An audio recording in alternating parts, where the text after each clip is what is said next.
So, access, organization. The next thing you need is you need formative assessment.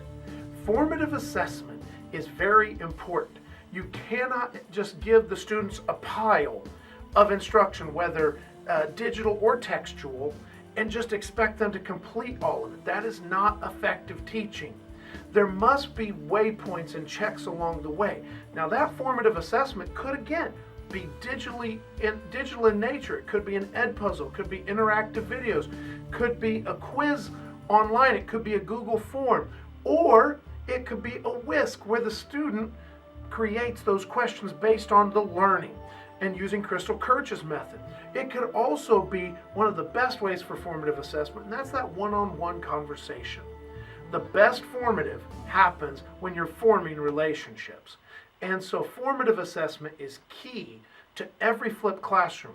The idea of the flipped classroom is not to distance the teacher and the student, but to take those things that can be put in that home space, allowing the teacher and the student to interact in a more meaningful way.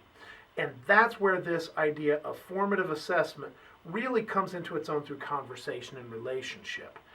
The other thing that I tend to do is I have whiteboards all the way around my classroom. I even had to go make some of my own to make sure I had enough. Some people use the little whiteboards like this, but the nice thing about the whiteboards on the walls is I have those demonstration or those practice components for my dibs, and I have all the students put them up either individually or in a team or in a group, depending on the situation, and I can quickly look around the room and determine who needs help, who's all right, who really needs help right now and needs that one-on-one discussion, or who just needs a pat on the back for doing a great job. All of those things can be done in a no-tech board method, and for me it works effectively. There's enough tech in my class. Not everything has to be tech. So use formative assessment as appropriate. That brings us to the next piece of your flip framework. There has to be interaction. I cannot send a 15-minute video home and expect a student just to stare at it and get out of it what I need. One of the best things in a video situation is either a written guided note component, like one of my colleagues uses. It could be the whisk component where the student is looking for their question to come out of this for their homework. Or it could be an Edpuzzle where the video literally stops and the student has to answer the question before moving on.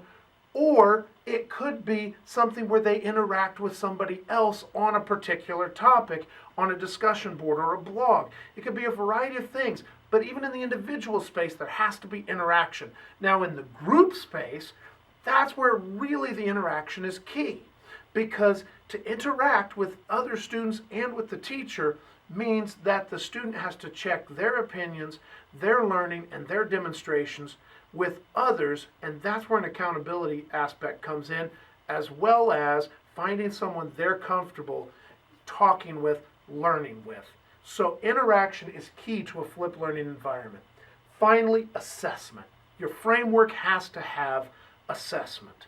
And that assessment could be traditional classroom assessment. I'm still a big fan. I'm still a big fan of objective demonstrations of math skills.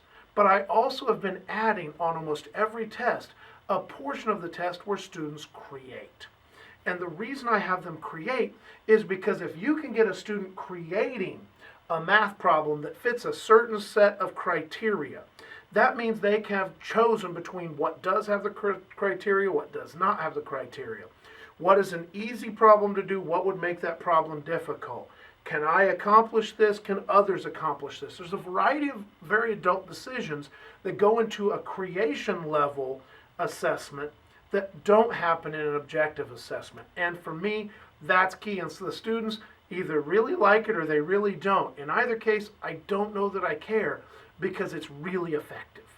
Because it is really effective in their learning. So creation in assessment. The other thing that I enjoy doing for assessment is, I have a phrase, and it's a saying, a motto, that practice is preparation for presentation.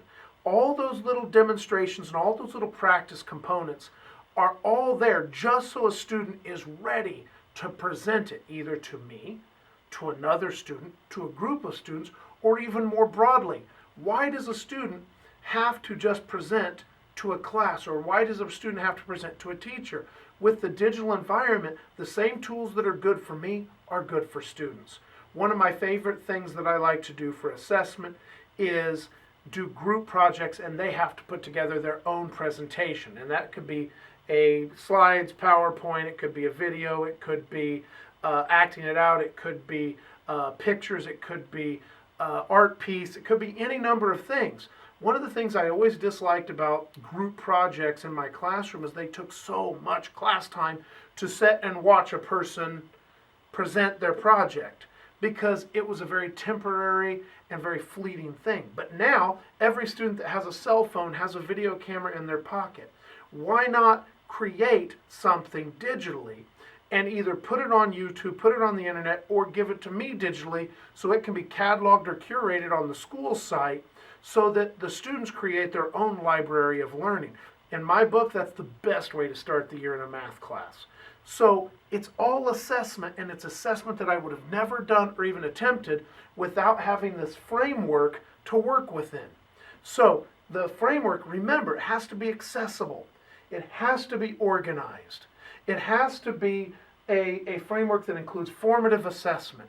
It has to be a framework that includes interaction, and it has to be a framework that includes some sort of summative assessment. All of those things are necessary to fulfill the definition of flip. So let's see what flip might look like in a few other situations here in the next video.